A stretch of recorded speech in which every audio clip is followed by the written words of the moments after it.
hay ocasiones en que las cosas están mal, están muy mal.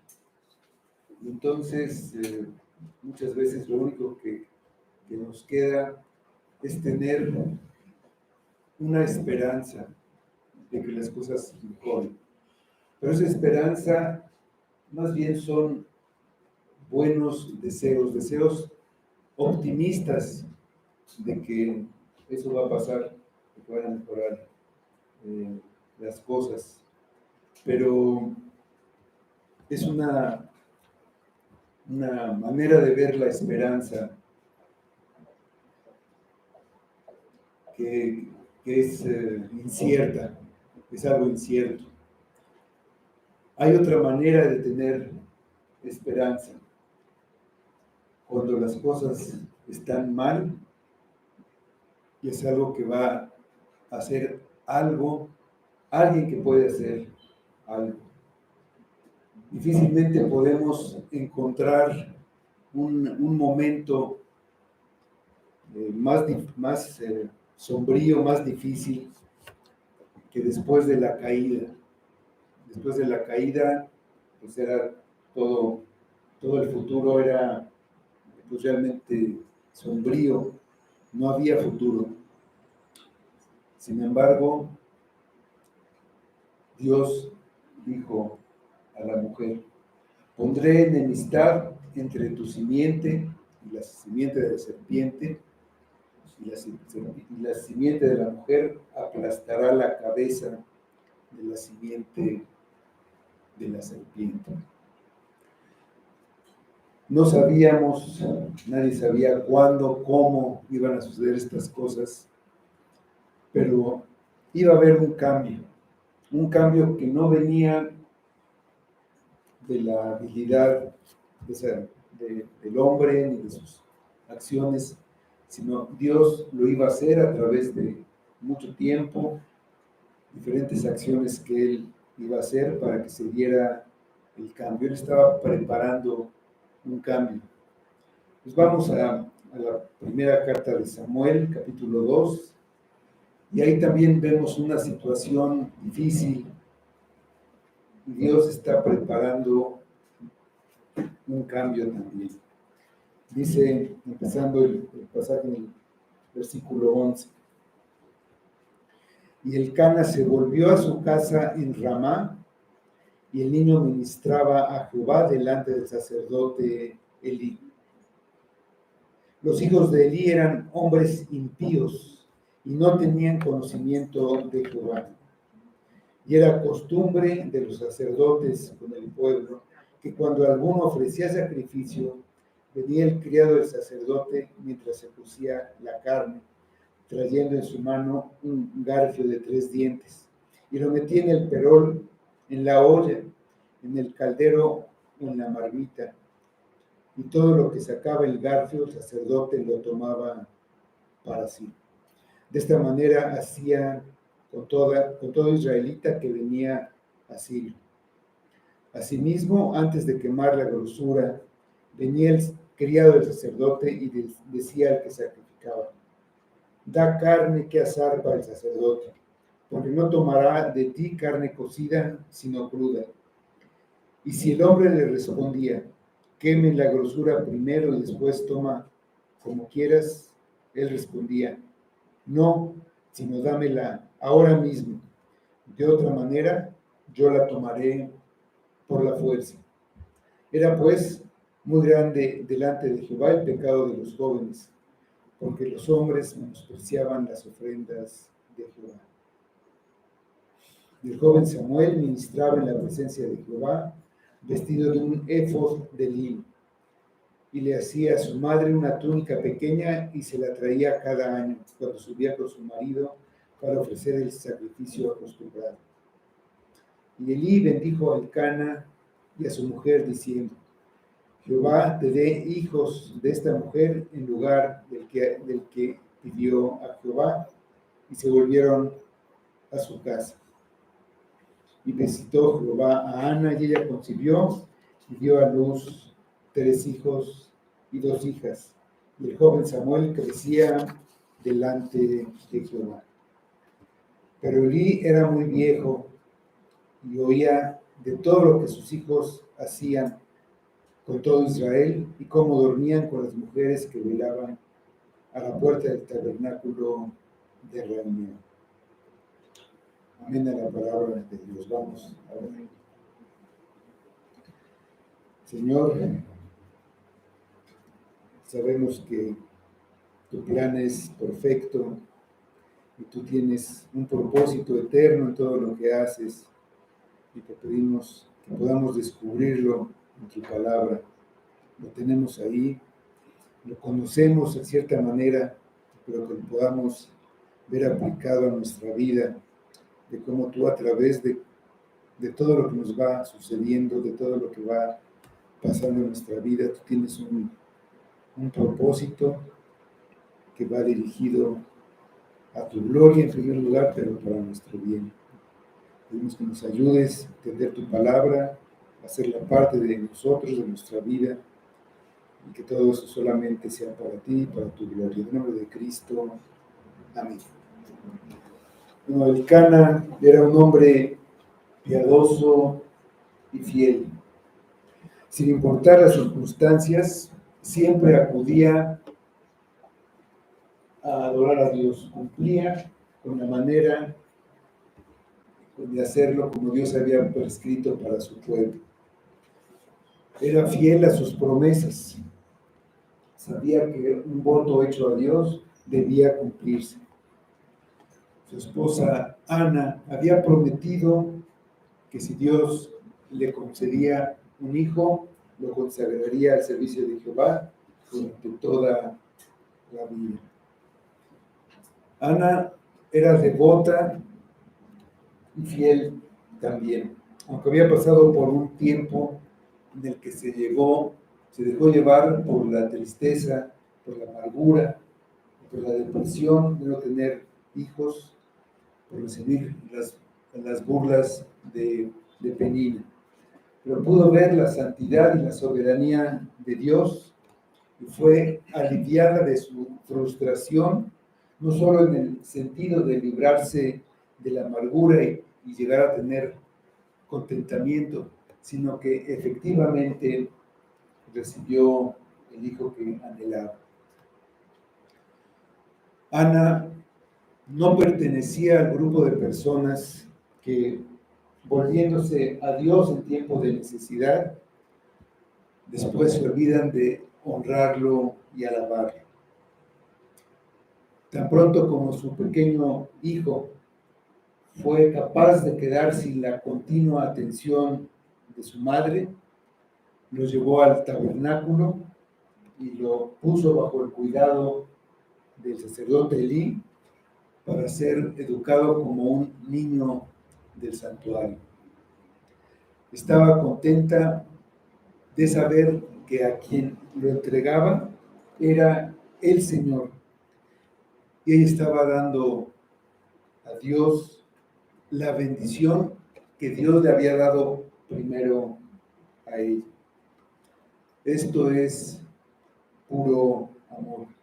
Y esa es la diferencia entre el amor de la tierra y el amor de Dios.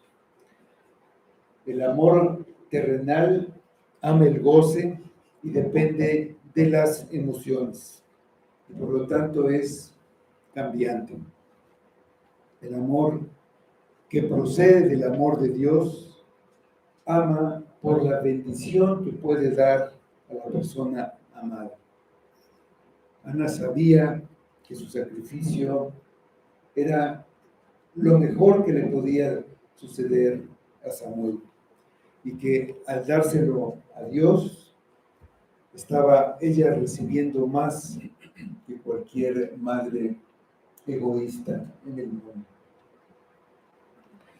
Sin embargo, seguía estando detrás al pendiente de su hijo, con el dulce pensamiento que Samuel era suyo y estaba en el mejor lugar en el que podía estar. Ella no estaba perdiendo. Se estaba presentando a Dios como un sacrificio vivo y real. Y sabía que algún día ese sacrificio le sería devuelto con bendiciones añadidas, infinitas y eternas. Cuando llevó al niño, mostró su gozo con un canto de alabanza que al mismo tiempo es una plegaria de gratitud. Su satisfacción proviene de su entrega. Sin duda fue difícil dejar a su pequeño hijo. Estaba sacrificando algo que era mucho más valioso que la ofrenda material que llevaba.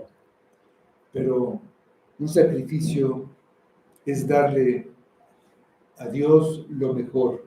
Un verdadero sacrificio cuesta.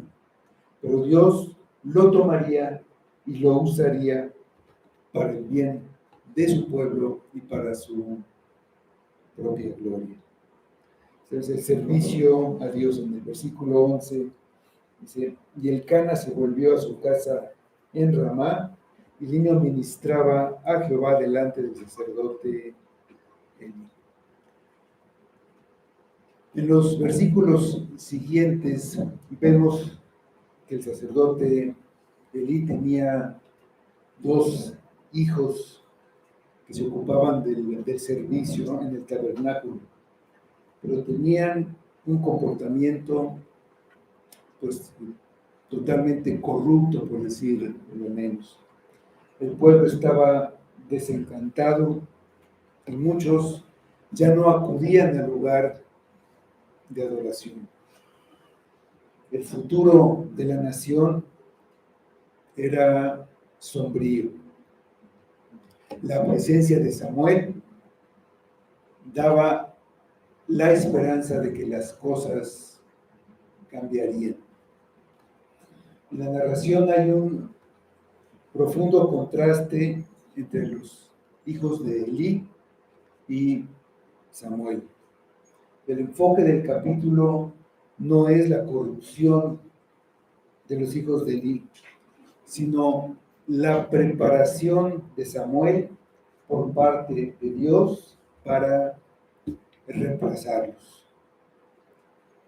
No se puede dejar de notar que los hijos de Elí tenían un padre piadoso, un padre creyente, igual que lo tenía Samuel. La diferencia entre ellos no era por una influencia familiar o por herencia. Samuel no era santo y bueno simplemente por su nacimiento o por una disposición personal.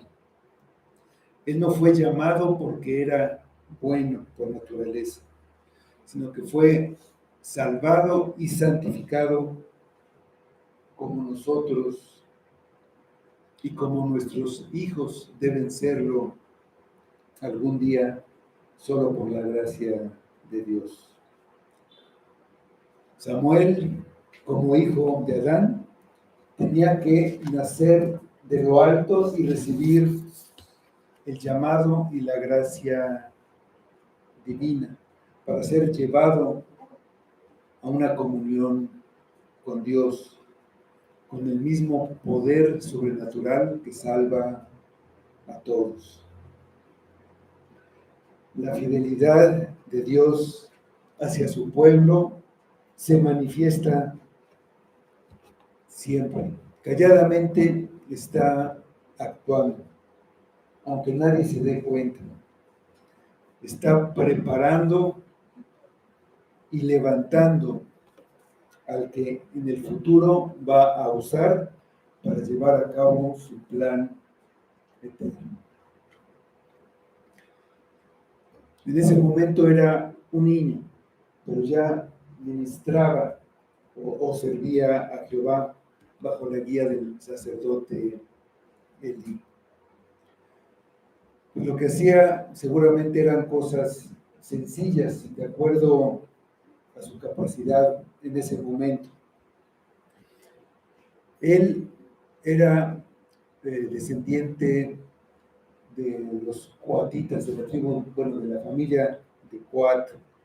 Él podía hacer sacrificios, los levitas ayudaban a los sacerdotes en este trabajo, aunque no eran de la familia sacerdotal, pero él estaba sirviendo, tenía ese corazón de servicio, lo que no tenían los hijos del sacerdote Elí. Pues podemos afirmar que Samuel estaba en una relación con el Señor. En otras palabras, había llegado a ver la belleza del santo y se había inclinado a su soberanía. Samuel estaba cumpliendo el propósito para el que nació. Estaba sirviendo al Señor desde su juventud. Entonces hay maneras en las que hasta un niño puede servir a Dios. No hay razón, no hay excusa para que alguien no lo haga.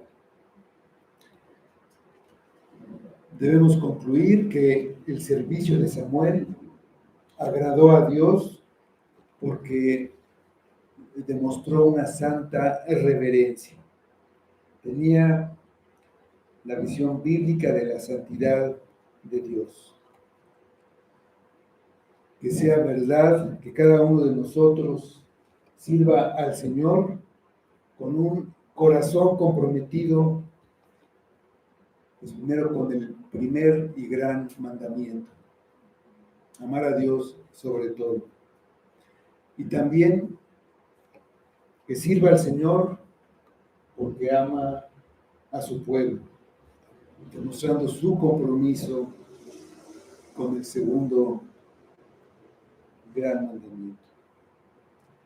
Estas dos verdades faltaban en el corazón de los hijos de Eli. Elcana y su mujer se fueron a su casa, desde el versículo, y el niño Samuel se quedó sirviendo al Señor delante del sacerdote Elí, bajo su cuidado y bajo su dirección. Tenemos una declaración extraordinaria y al mismo tiempo triste. Ante Elí estaba un niño que, a diferencia de sus hijos, amaba al Señor. Mientras los dos hijos de Elí eran hombres indignos. Y seguramente Elí anhelaba que sus hijos tuvieran ese corazón que tenía Samuel. Todo padre cristiano anhela ver a sus hijos caminar rectamente ante Dios.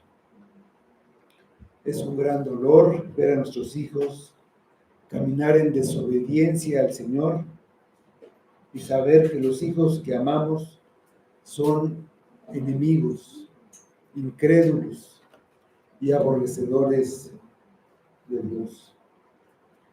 Esta es la posición en la que se encuentra Elí, y es posible que podamos encontrarnos alguna vez nosotros. Pensemos que los hijos de Elí fueron la razón de la caída espiritual de Israel.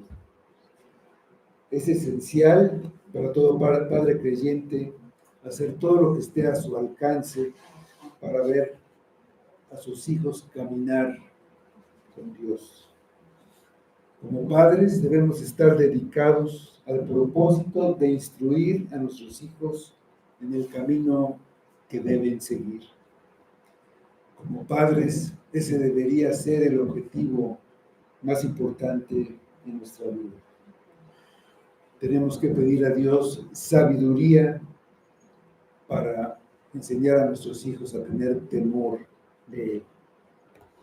Hay que rogar a Dios por la salvación de nuestros hijos. No hay mayor angustia para un padre creyente que ver a sus hijos alejándose de Dios para ir por el mal camino. Por eso debemos evangelizar continuamente a nuestros hijos, declararles el Evangelio.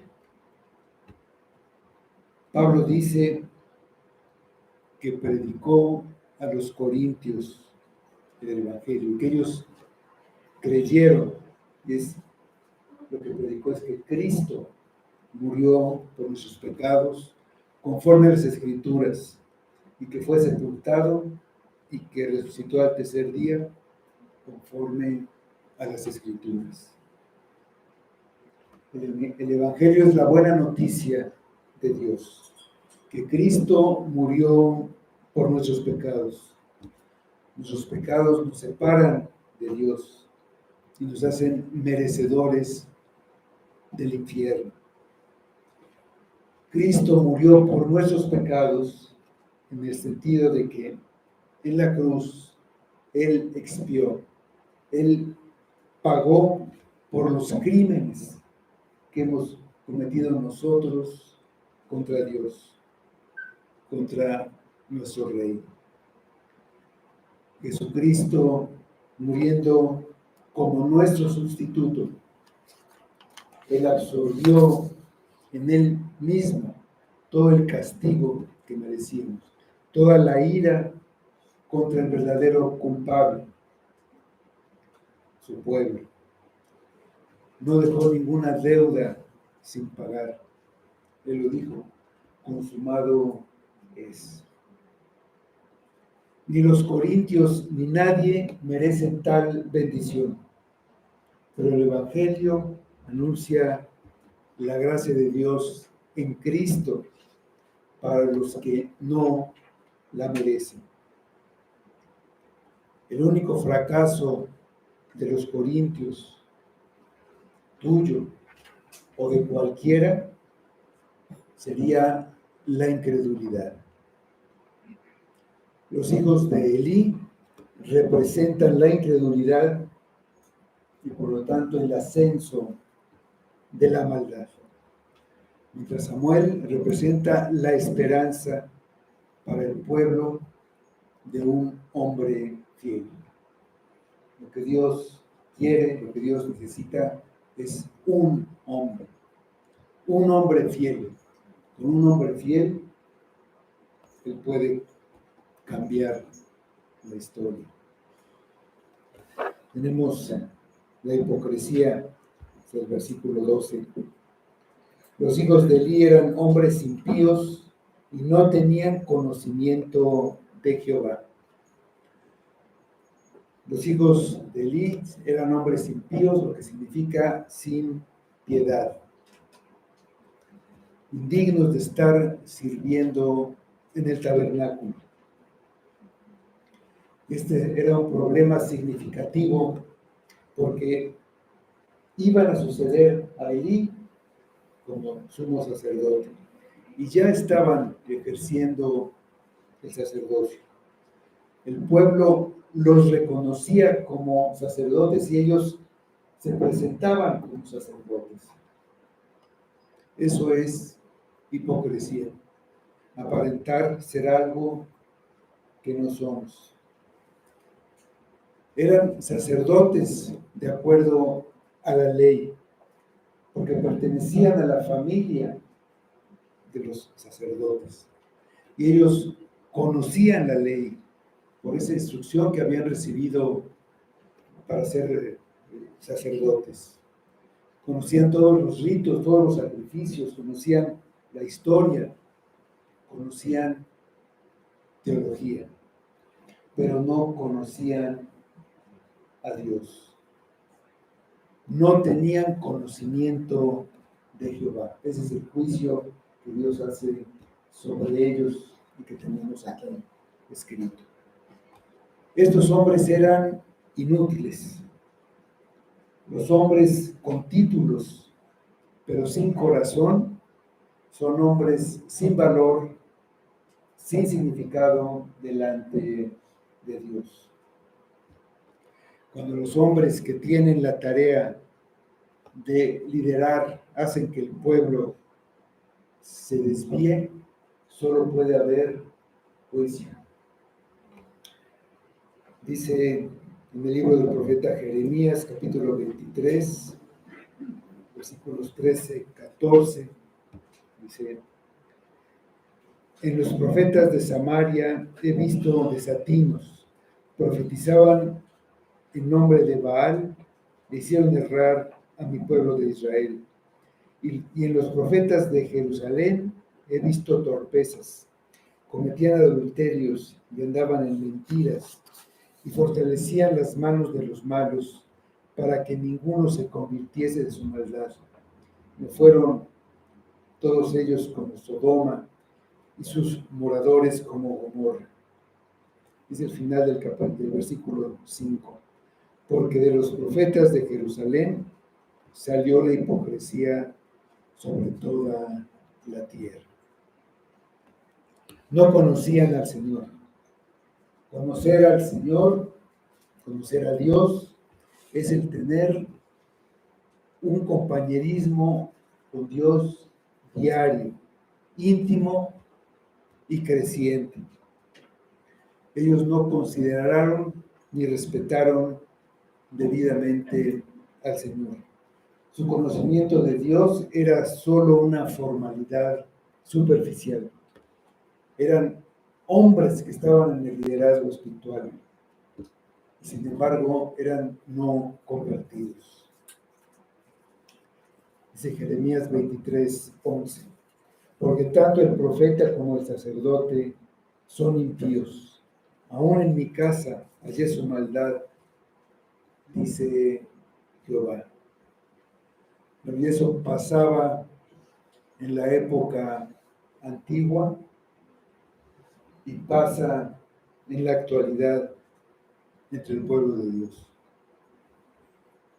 Existen liderazgos hipócritas e impíos. Las ovejas de Cristo deben esperar y exigir santidad en el liderazgo. Que se crea la verdad, que la práctica sea de acuerdo a la verdad y que se conozca a Dios.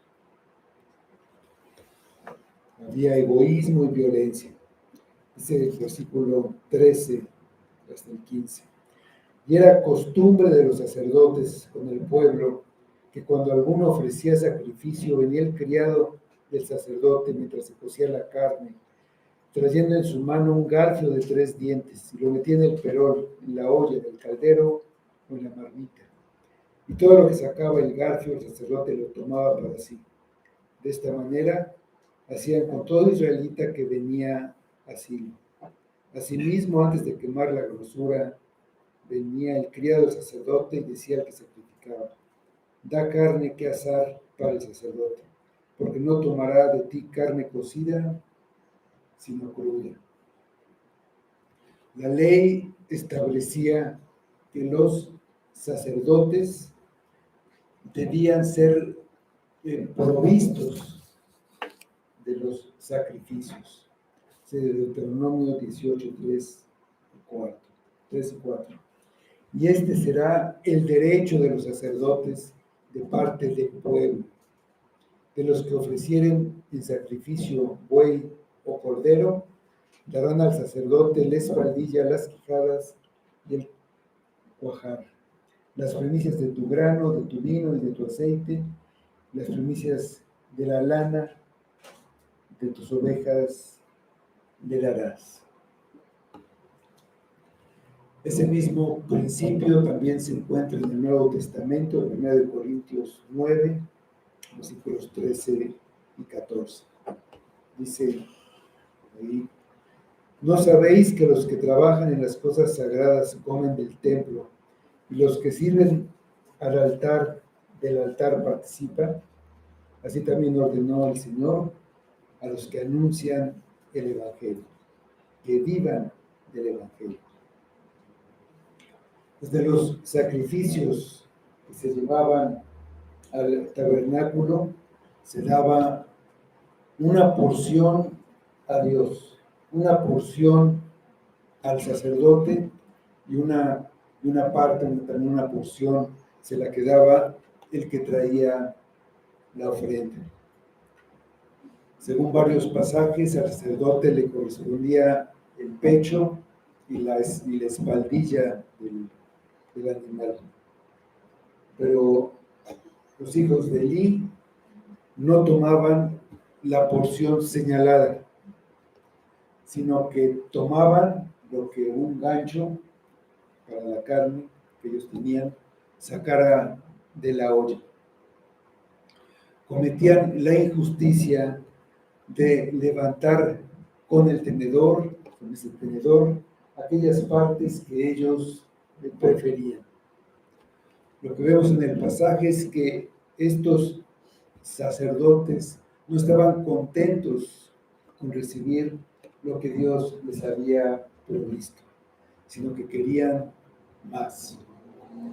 Los falsos maestros siempre quieren más de lo que Dios les ha dado.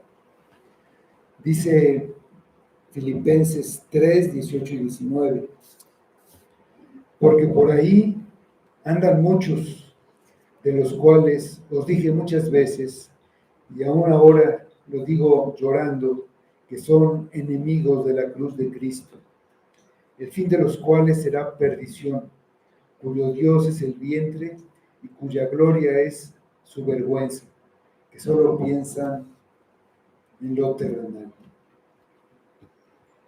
Los apetitos de los falsos maestros exigen satisfacción.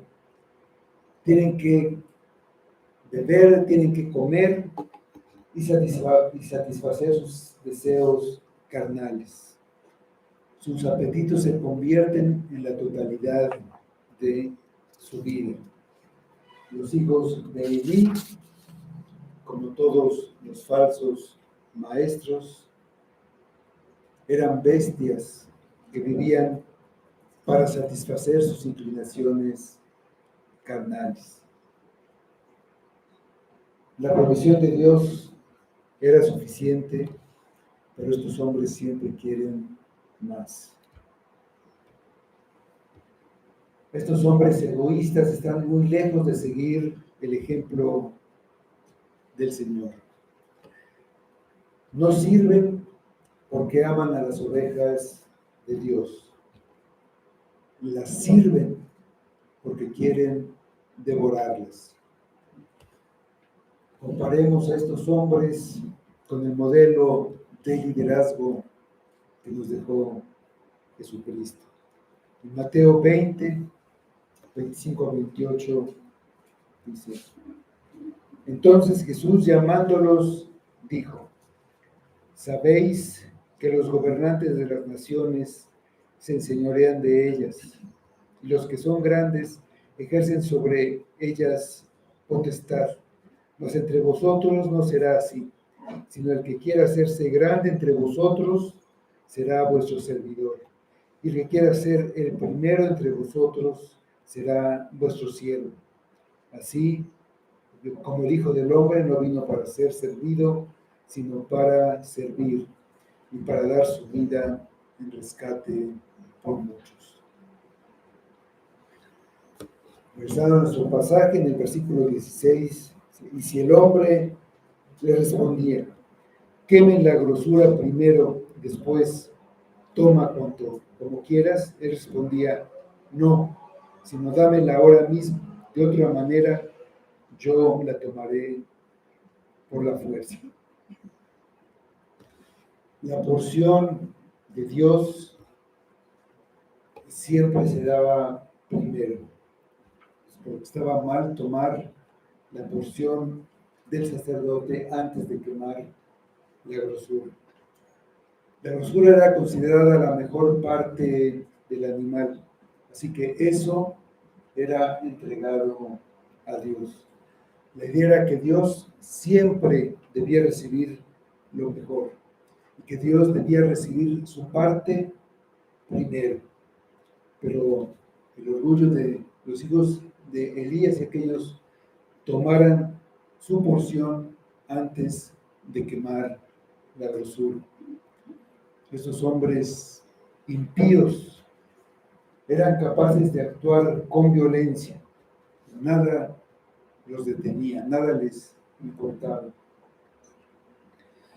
Tomar la carne del animal sacrificado antes de que se hiciera la ofrenda era un crimen que equivalía a robarle a Dios. Era el peor crimen que cometieron los hijos de Elí. Dice Malaquías, ¿robará el hombre a Dios? Estaban apropiándose de lo que le correspondía a Dios. Dice Levítico 3:16. Y el sacerdote hará arder esto sobre el altar. Vianda es de ofrenda que se quema en olor grato a Jehová. Toda la grosura es de Jehová. Pero estos hombres no esperarían a Dios. Ellos querían tomar su lugar, ponerse ellos en el primer lugar. Y su impiedad fue notada. Los que conocían la palabra de Dios se opusieron. Pidieron a los sacerdotes que esperaran a que primero se ofreciera el sacrificio para que no se cometiera ningún pecado. Pero ellos no aceptaban que se les cuestionara. Su autoridad la querían poner por encima incluso de la palabra. Lo que ellos decían tenía que hacerse. Entonces, si se les cuestionaba, se sentían ofendidos. Eran impacientes y propensos a la ira. Dámela ahora mismo, o yo la tomaré por la fuerza. Dice el versículo 17, era pues muy grande delante de Jehová el pecado de los jóvenes, porque los hombres despreciaban las ofrendas de Jehová. Estos hombres trataban los ritos, todos los rituales, sin respeto ni temor. Los rituales hablaban de la santidad de Dios, hablaban de Cristo. Todo tenía su razón, su motivo de hacerse de esa manera. Entonces actuaban con desprecio. Es lo que es un sacrilegio, profanar las cosas sagradas, tratarlas como cosas comunes y sin importancia. Vemos en sus acciones que les molestaba tener que depender de las ofrendas. Los rituales que acompañaban la ofrenda eran para ellos algo molesto. La grandeza del pecado de los hijos de Elí era clara porque a través de su codicia, de su violencia e intimidación, hacían que otros no quisieran venir a traer ofrendas a Jehová. Ya era bastante malo lo que hacían, pero su mayor pecado era hacer que el pueblo también menospreciara a Dios, que el pueblo pecara. Tenemos como contraste la fidelidad, los versículos 18 a 20. Y el joven Samuel ministraba en la presencia de Jehová, vestido de un éfod de lino, y le hacía su madre una túnica pequeña y se la traía cada año, cuando subía con su marido para ofrecer el sacrificio acostumbrado. Y Elí bendijo a Elcana y a su mujer, diciendo, Jehová te dé hijos de esta mujer en lugar del que pidió a Jehová. Y se volvieron a su casa. Pues mientras los hijos de Elí hacían de las suyas y se hacían cada vez más viles, Samuel seguía sirviendo fielmente. y era apoyado por sus padres que regresaban para verlo cada año. El sacerdote Elí era testigo del progreso de Samuel. Su servicio era excepcional, tanto que vestía un efod de lino, que era la prenda que usaban los sacerdotes. Elí le dio la bendición al matrimonio de Elcana y Ana. Esta bendición, igual que la que pronunció anteriormente a Ana, cuando Ana estaba orando en el tabernáculo, era profética. Se cumplió poco tiempo después con un incremento de la familia de Ana y también con la creciente capacidad de Samuel para el servicio en el santuario. Samuel, al igual que Cristo, crecía en sabiduría y en estatura y en gracia para con Dios y para con los hombres. Durante este tiempo todo Israel sufría bajo un sacerdocio altanero, cínico e inmoral. Un sacerdocio que amaba lo mejor de la carne, de las ofrendas, antes que la enseñanza de la piedad. A muchos les debió parecer que no había esperanza para salir de esta oscuridad. Parecía que todo estaba perdido para un pueblo que no recibía ni instrucción ni ejemplo. Un pueblo que se estaba alejando de Dios cada vez más. Pero en medio de toda esta narración, nuestro pasaje sigue susurrando. No te olvides de Samuel. Mira cómo está sirviendo Samuel. Esta es la manera como está actuando Dios. Está proveyendo silenciosamente a su pueblo, incluso en medio de los momentos más oscuros. A pesar de lo malvado que eran los hijos de Elí, Samuel era diferente. Y podemos decir que por eso Dios levantó a Samuel, debido a la corrupción de los hijos de Elí. Dios sabía lo malo que eran los hijos de Elí. Así que guió toda una serie de eventos que resultaron en el servicio de Samuel en el tabernáculo. Si los hijos de Elí no eran dignos sucesores, Dios levantaría a otra persona. Pero en última instancia, los ministros corruptos no detienen y ni siquiera obstaculizan la obra de Dios. Pudiera parecer que sí, pero cada vez que hay hombres como los hijos de Elí, Dios levanta a alguien como Samuel. Así vemos los momentos oscuros de la historia de Israel. Allí en Egipto, el pueblo esclavizado levantó a Moisés. En la tierra prometida, el pueblo pecaba, un juez levantaba a un juez. El pueblo volvió a pecar, otro juez, él levantaba a estos hombres. La obra de Dios no se detiene cuando los ministros se corrompen.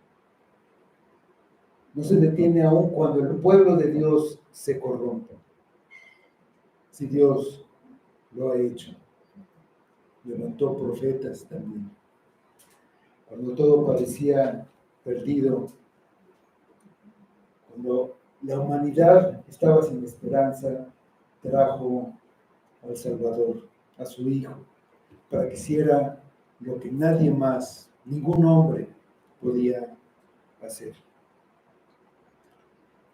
Las notas sobre Samuel del pasaje contrastan con los hechos de Ofni y Fines. Incluso mientras Dios se está preparando para derramar su juicio por el mal que estaban cometiendo, su corazón de gracia está preparando un nuevo liderazgo que bendecirá al pueblo y que hará volver el corazón del pueblo hacia Dios. Samuel permaneció sin corromperse en medio de toda esa maldad. Esta es la obra de Dios.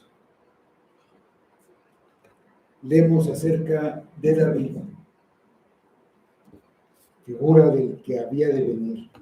Leemos en el Salmo 78, versículos 70-72.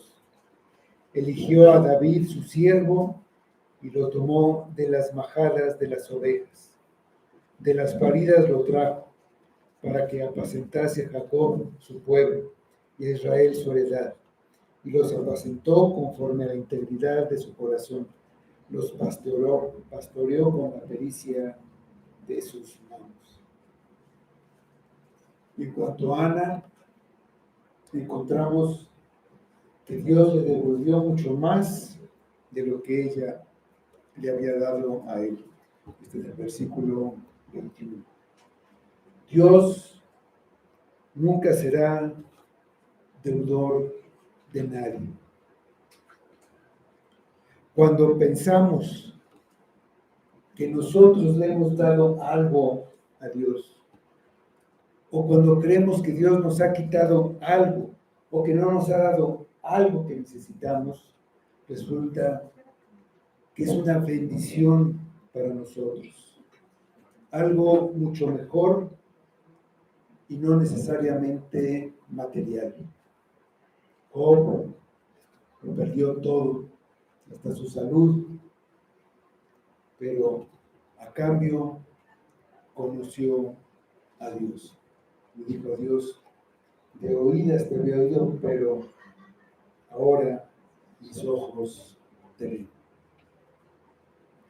Dice el versículo 22, pero Elí era muy viejo y oía de todo lo que sus hijos hacían con todo Israel y cómo dormían con las mujeres que velaban a la puerta del tabernáculo de reunión. Pasaron los años y Elí ya era un anciano. Sus hijos se hacían cargo cada vez más de esas labores sacerdotales. Y ahora estaban cometiendo inmoralidad sexual con las mujeres que ministraban ante el tabernáculo de reunión. Habían utilizado su posición para abusar de su autoridad y corromper a estas mujeres. No fue hasta que Elí escuchó los informes de esta inmoralidad que finalmente reprendió a sus hijos. Pero fue demasiado poco y demasiado tarde. Lo único que hizo fue darles una leve reprensión verbal. Él los debía haber excluido totalmente del servicio sacerdotal mucho tiempo antes.